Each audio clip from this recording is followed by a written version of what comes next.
Welcome to In Depth for a look at what is making mining headlines in the Americas. Mountain Province Diamonds, which has a joint venture project with De Beers in Canada's Northwest Territories, said that it has called off talks with parties it received unsolicited interest from. Mining Weekly's contributing editor for North America, Matthew Hill, who is based in Toronto, Canada, joins me to talk about this issue. Welcome to the show, Matthew. Firstly, why has Mountain Province decided to do this? Well, basically, they've decided that they've got a better chance of hanging in there, carrying out further exploration at the Gachokwe property, and also progressing with the permitting process, which is rather a complex thing to go through. So it's taking up a lot of management's time.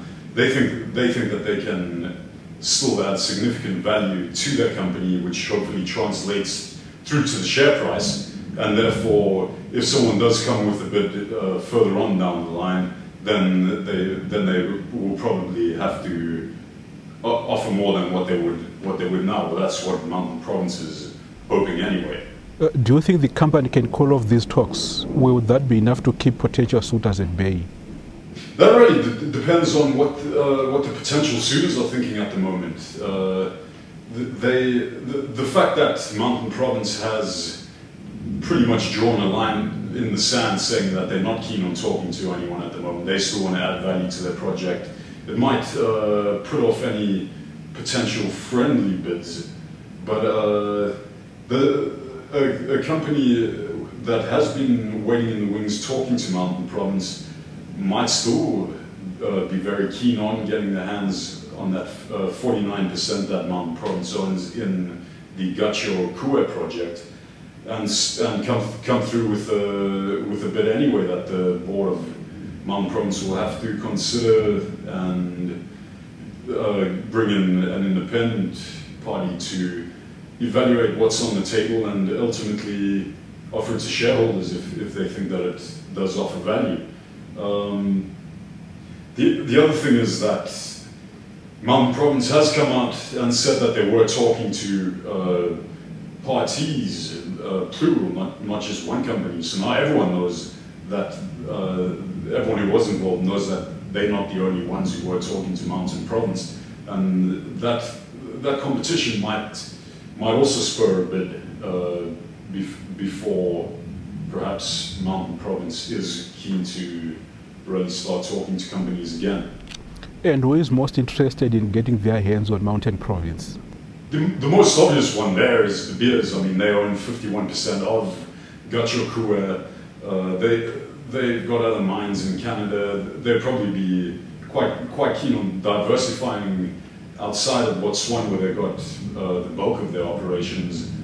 And Canada is a pretty good place to do mining. This project looks to be very robust, so they would certainly be keen on getting increased exposure to it. The other company that's probably quite interested is Harry Winston Diamonds, who also already have the Diavik joint venture with Rio Tinto, also in Canada, and they earlier this year indicated that they were keen on increasing their diamond reserves, and they need to do that because the Diavik mine is going to run out of reserves at this rate sometime in the next decade.